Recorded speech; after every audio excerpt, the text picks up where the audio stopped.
Yo, Still Bills, what's the deal, man? Yo, I just dropped the homie off, man. But peep game, though, man. I want to talk about motherfucking Ryan. Man, Diva Garcia. You is not King Rye right now, man. You not. You not. Man, what would convince you that leaving Eddie Reynoso's gym was the right thing to do to go and open up your own gym? You're not a dude who's proven to be disciplined enough to run your own gym to where you actually going in there and you getting like, people can see the level up in your game. You're not him. You needed the guidance and to be under the tutelage of a fucking, what the fuck? That better not be who I think it is. You need to be, you know, up under the tutelage of somebody of, you know, the stature of an Eddie Reynoso. Because you have yet to prove that you're a dude who can be a go-getter. You've yet to prove that. You've yet to be a dude who's like, oh, you know, I'm in the gym, I'm beating Eddie Reynoso to the gym, I'm beating Canelo to the gym, I'm beating so-and-so to the gym, I'm here before, you know, 15 to 20 minutes to 30 minutes before they even get here. You've yet to be. That's the type of dedication that you would need in order to successfully run a gym of your own. A lot of the shit you do is strictly for the gram. You want to be on social media. You want to fucking, you know, do all these TikTok videos of you displaying your hand speed. You want to fucking. That better not be my baby. I know that much. I mean, you just want to do everything that there is to do except actually get in the ring and run that, man. For you to find a way to weasel out of a Javier Fortuna fight, bro. Nah, man. Nah. Hell no. And that's not a shot at Javier Fortuna, but he's a fight that you should have won, but the level of discomfort that he would have put you under during that fight is what's really having motherfuckers like, man, I don't, you know, could you have, you know, could you have won that? This shit is whack, man. Like, bro, come on, man. Come on, man. You know what? These fighters nowadays would not necessarily kill to get next to Canelo, but you got to think, man, you're in the presence of the #1 pound for pound fighter in the world. So even in the sense that you're not even, you know, Eddie Reynoso is training you, it's still game that you can get from Canelo, because he's taking what it is that he's learning and he's displaying it on the highest level. You are not doing that. You had a good win against Luke Campbell for you to stop him to the body when you're not even known as a prolific body puncher, and he had never been stopped before. That was a good sign of things to come. But because you don't want to be under a strict work regimen, you don't want to be told about yourself. You want to be, you know, kind of coddled and shit like that. You do little goofy shit like this. This is not a good look, man. Like, just everything that you're doing, you are just moving entirely too goofy. You are moving entirely too goofy. Who does Joe Goosen even have on the fucking on his roster? Eddie Reynoso turned Oscar Valdez into a very much so elusive fighter. Now, of course, he only gets credit for that if he didn't pop dirty. That's the only way he gets credit for that win over Berchelt, if he wasn't dirty when he fought Berchelt. Nothing came back for that fight, but you know, I have no problem with kind of keeping that, staying within that gray area of possibility that he did and possibility that he didn't. But nonetheless, my coaches are Mexican. Coaches are Mexican, and they was telling me Berchelt is about to knock this dude the fuck out. He gets hit too much. The kid gets hit entirely too much.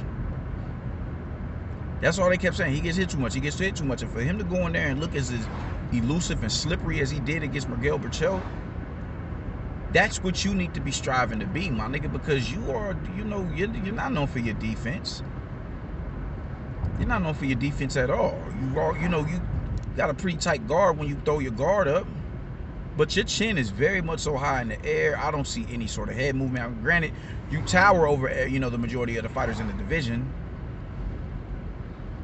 so it's not really, you know, it's not of extreme importance for you to, you know, roll up under the shots and the hooks that they throw. But I don't really see you. Well, I don't too much see you slipping and everything. Like, you're just not known as a dude with sound defense like that. And for him to turn, for Eddie Reynoso to turn Oscar Valdez into the fighter that he proved, that he displayed against Miguel Berchelt, that right there should have been like, yo, this is where I need to be. But you didn't do that because you want to do whatever it is that you want to do. You want to go to the gym when you want to go to the gym. You don't want to do that extra round of sparring. You don't want to do an extra 2 or 3 blocks of running. You don't want to eat what it is that they tell you to eat. You don't want to do that extra round on the bag. You don't want to go through the medicine ball. You don't want to go through the footwork drills. You don't want to do none of that. You don't want to do none of that. And you do it, but when they say I need one more round of it, you tapping out because you work hard in the gym, but you're not working harder, if you get what I'm saying. And that's the problem right there, man. Eddie Reynoso is the dude who's proving it. Nah, man, I need you all. I need you all and then some. Because that just ain't it. How the hell do you... That is nerve and audacity, man. Who does Joe Goossen have on the roster? Who? He doesn't... I can't think of a... He's commentating right now.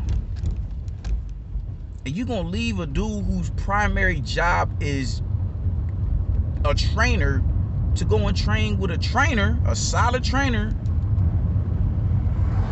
but he's in between jobs, man. Like, you got a lot, like, bro, like, then you get on this to go, dude. Who the fuck is Emmanuel to go? Like, man, you not. This shit is it's recreational activity with you, man. Because you're not striving for greatness, my nigga. You not.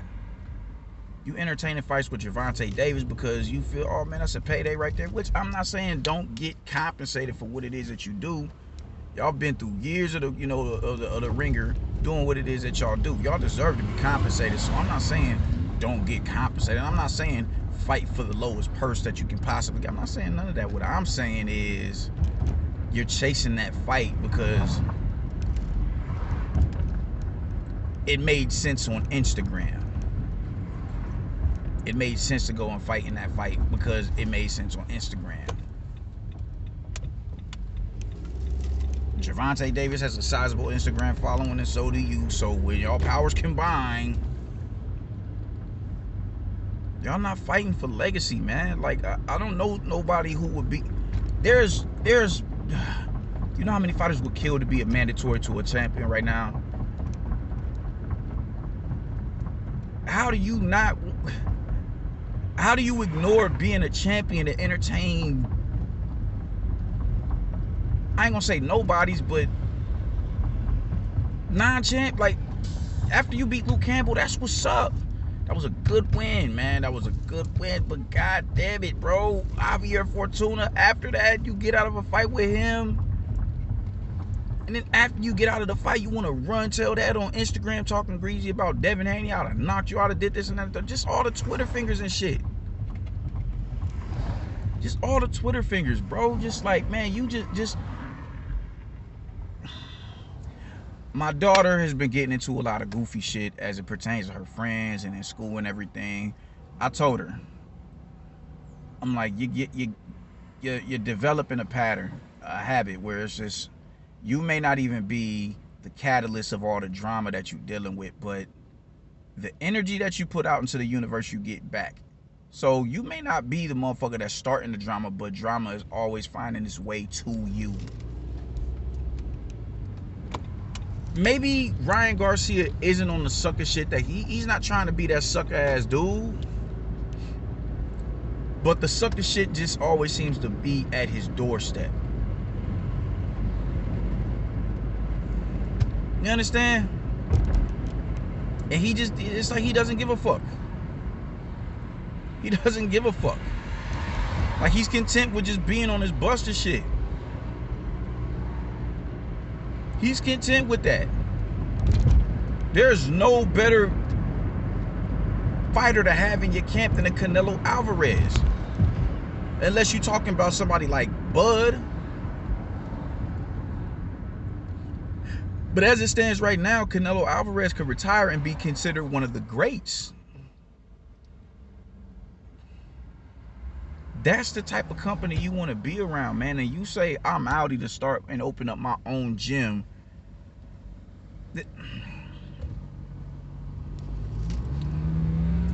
That was not smart. That was not smart.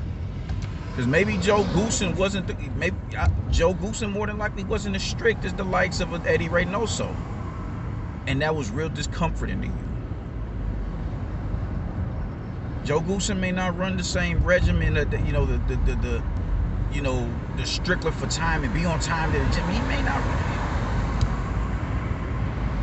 it. It's probably a little stricter over there up under motherfucking Eddie Reynoso. And Joe Goosen is possibly a little lackadaisical as far as that shit is concerned. Because there's honestly no other reason as to why you would leave Eddie Reynoso and talk about starting up your own gym when you're not even established enough to do that. From a discipline standpoint. From just strictly being strictly disciplined.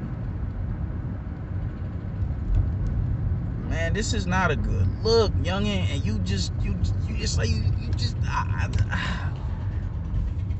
all the potential that you had, that you showed against Luke Campbell, bro, against Fonseca.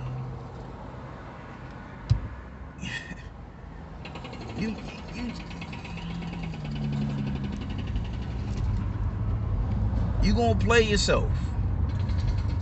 And I think you really just played yourself with this one. Unless Joe Goosen proves to be the dude that can really level you up, you're gonna be forgotten about in the next year or two.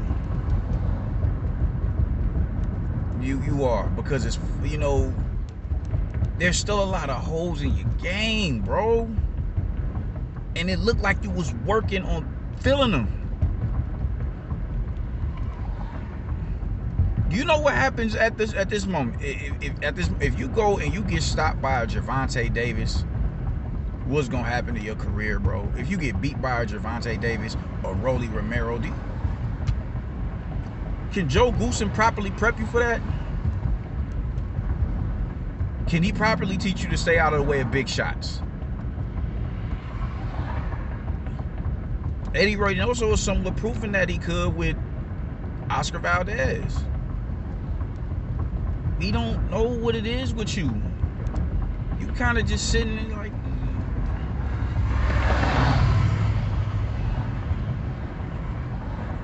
man, social media is a hell of a drug, bro, because that's what all this shit boils down to. Social media.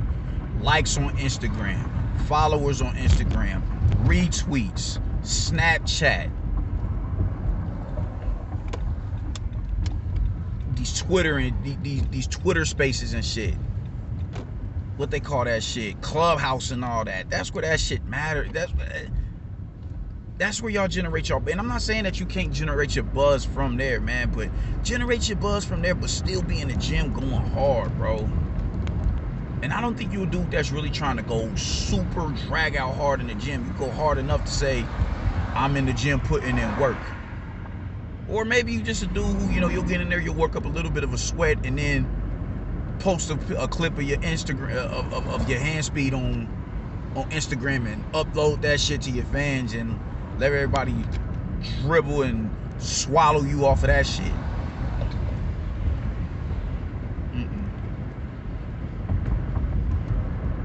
You played yourself, man. You honestly did. And if Joe Goosen proves to be other than what it is, then how I feel, then I'll gladly renege on what it is that I'm saying. And I'll make a video being apologetic about what I'm saying. But until then, I can't see how this is an upgrade from Eddie Reynoso. I can't see how you can say, oh man, with Joe Goosen, man, Joe Goosen, this is a Buddy McGurk or something, a Freddie Roach, a fucking, I don't know. If this was somebody of that ilk, man, then maybe I'm like, all right, yeah, like cool, yeah. Bozy Ennis. This was someone of that ilk, then I'm all right, cool. Let's see where it goes, man. But I'm not too convinced with Joe Goosen as it pertains to you, because you need guidance still. You need guidance, and what you really need, Eddie Reynoso had that to offer and some, and you left him for your own fucking gym, bro. I want to create my own, create my own path, and man, you 20 what, 23, 24? I like the mindset, but man, usually people who go on, even when Teofimo did that goofy shit with Bob Arum, he was at least accomplished when he did that. He was at least a unified world champion who beat a pound for pound darling. You have yet to do any of that. So it's a little bit more logical with Teofimo trying to forge his own legacy and go about his own way. That's a little bit more logical and understandable. You have done nothing but beat Luke Campbell, and you feel you can just start your own goddamn gym and leave one of the best coaches, active coaches out there. Man, good luck, dude, because you're going to need it.